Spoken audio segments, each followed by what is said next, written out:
stand as you're able.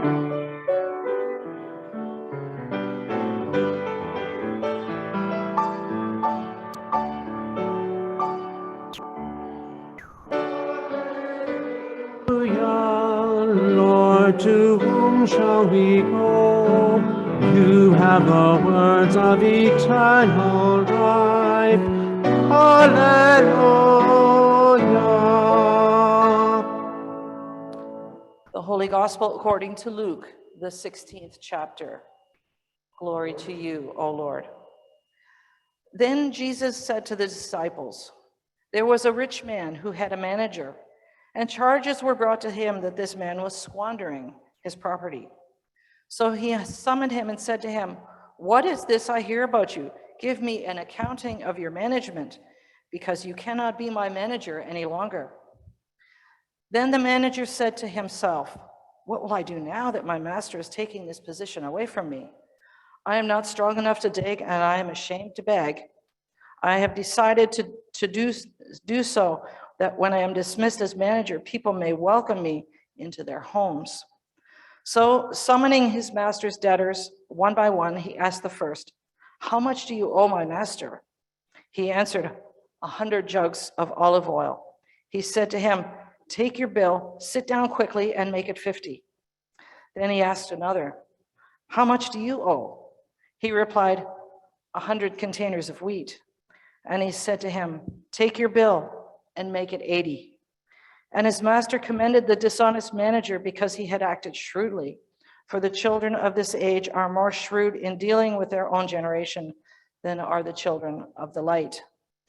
And I tell you, make friends for yourselves by means of dishonest wealth, so when it is gone, that they may welcome you into their eternal homes.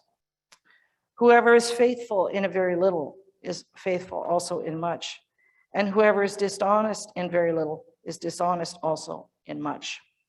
If then you have not been faithful with the dishonest wealth, who will entrust you with true riches? And if you have not been faithful with what belongs to another, who will give you what is your own? No slave can serve two masters, for a slave will either hate one and love the other, or be devoted to one and despise the other.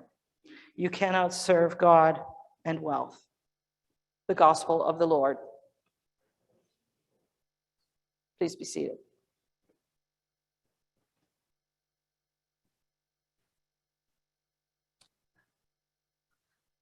I know we usually use the gospel as a foundation for our sermon, but this morning I'd like to take a few minutes to look at the Old Testament lesson that we heard Helga read a few minutes ago. I want us to listen to the Amos reading again, but this time from the Message translation. Amos writes, listen to this, you who walk all over the weak, you who treat the poor as less than nothing, who say, when's my next paycheck coming so I can go out and live it up? How long till the weekend when I can go out and have a good time? Who give little and take much and never do an honest day's work. You exploit the poor, using them, and then when they are used up, you discard them. God swears against the arrogance of Jacob. I'm keeping track of their every last sin. God's oath will shake earth's foundations, dissolve the whole world into tears. God's oath will sweep in like a river that rises, flooding houses and lands, and then recedes, leaving behind a sea of mud. There's a lot to think about in that short passage. And I know in my own life over the last several years, I have become much more aware of the discrepancies, much more aware when it comes to trying to understand the discrepancies between the haves and the have-nots, and what our response is versus what Jesus would have us do. But becoming aware is only the beginning. The root causes of poverty and inequality must be addressed. And then if the playing field is to be leveled, we need to get out our shovels and fire up the backhoe. Pope Francis said, you pray for the hungry, then you feed them. That's how prayer works. In this Amos passage, God is telling us that anyone who treats the poor badly or puts their own needs and comforts at the top of the heap at the expense of those who have nothing will not be too happy when God's justice eventually comes to pass. Our neighborhood, our community, our province, our country have more than enough resources to ensure that those without adequate housing, food, healthcare, and social supports have everything they need to thrive like the rest of us. Now, I know that like many of you, I grew up hearing about making your own life better, pulling yourself up by your bootstraps, being responsible for your own successes and failures. Now, to a certain point, one could argue that we are each responsible for our own lives.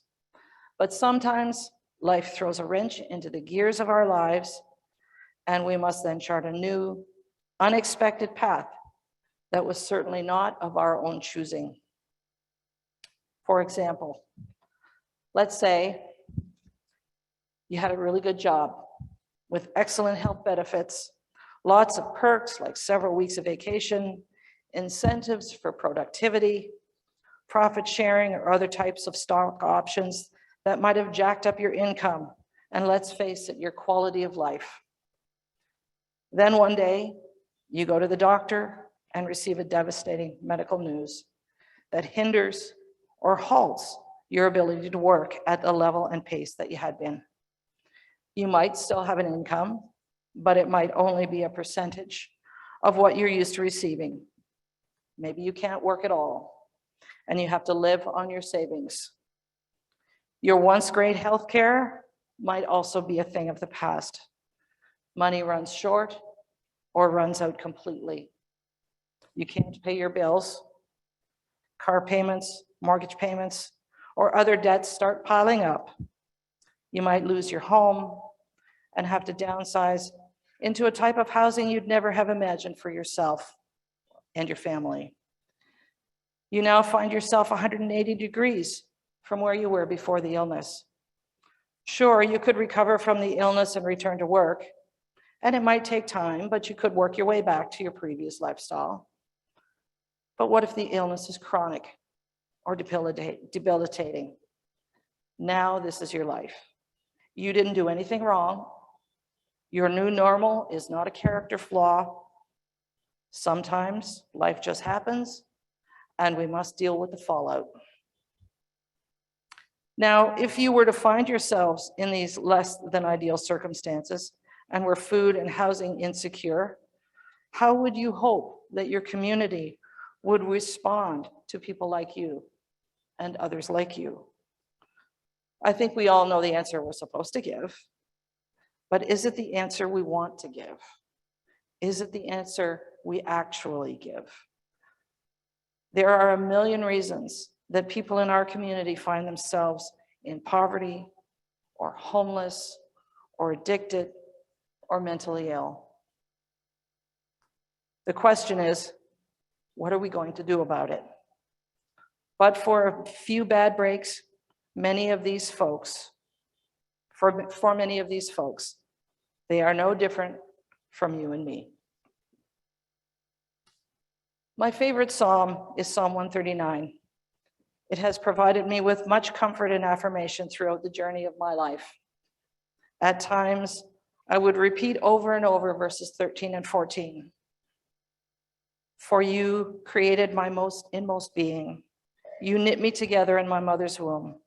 I praise you because I'm fearfully and wonderfully made. I understood through the words of this psalm that God created me just as I am, flaws and all. I am treasured and I am loved. I am valued and I matter.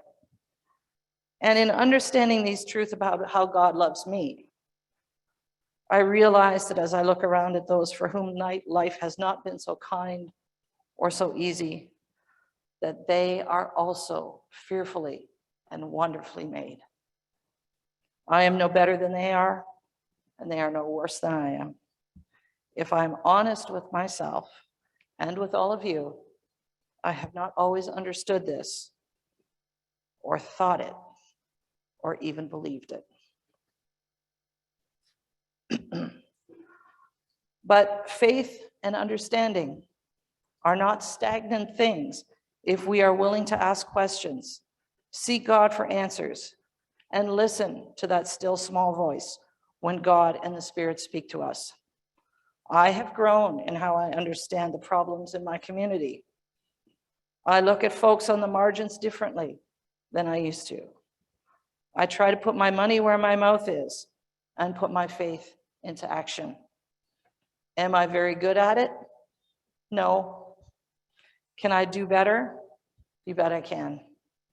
Do I keep trying to act in ways that lift people up rather than expecting them to solve their own problems and then deny them the resources to do it? As much and as often as I can. Excuse me. A couple of months ago, we had the opportunity to see how congregations like St. Paul's Bridgeport have taken the property resources they had and repurposed them to help others right in their own neighborhood and community. We watched a couple of video stories about the organizations they partnered with, and we saw the impact that safe, affordable housing and a place to call home meant to those who might have never experienced that in their entire lives, or might have thought that they were destined to always live on the edge of safety and security. After watching these testimonials, many of us began to see the tangible ways that we could help people right here in our community. We saw the exciting possibilities. Here at St. Peter's, we are exploring how best to put our building, our land, and our commitment to the gospel to work here in our own community. It's certainly not going to happen overnight, and it might be a bumpy journey. We can't be the people who only focus on our own comforts, wants, and needs. We can all look around and see the folks who treat the poor as less than nothing, as the Amos reading mentioned. I don't believe we are those people. We might all be in different places on this journey of seeing people on the margins as God sees them. I know it's not easy at times, and it can be frustrating, and in some cases even dangerous. However, this is not a journey we take alone. We have each other, and we have God with us. Jesus set the example for us. Who did Jesus sit with, eat with, stay with, sit with? Those who had little, those who had nothing, those who were unseen or abused or exploited by those with means and power. Friends, we believe in a really big God. We are called to be faithful. We are called to seek, and we are called to listen. We are called to act. I am fearfully and wonderfully made, and so is each one of you. The challenge is to think like God does and to see everyone with whom we come into contact as also being fearfully and wonderfully made.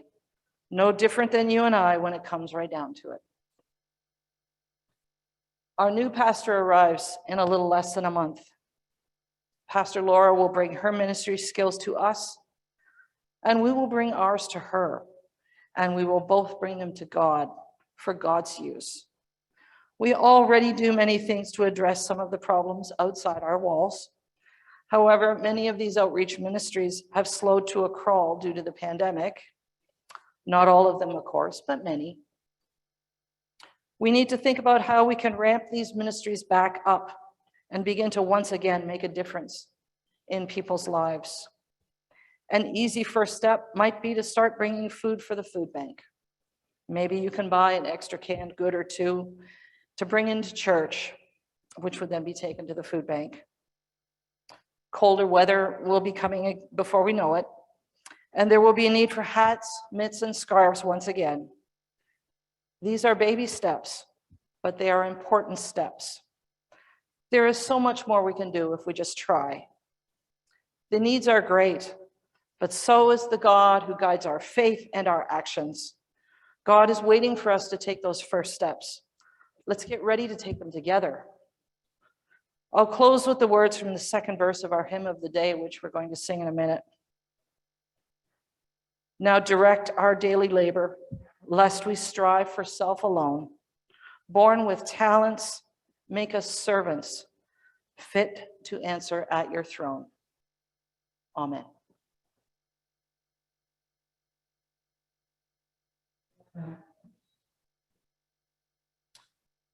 Please stand as you're able. Our hymn of the day is number 678, God whose giving knows no ending.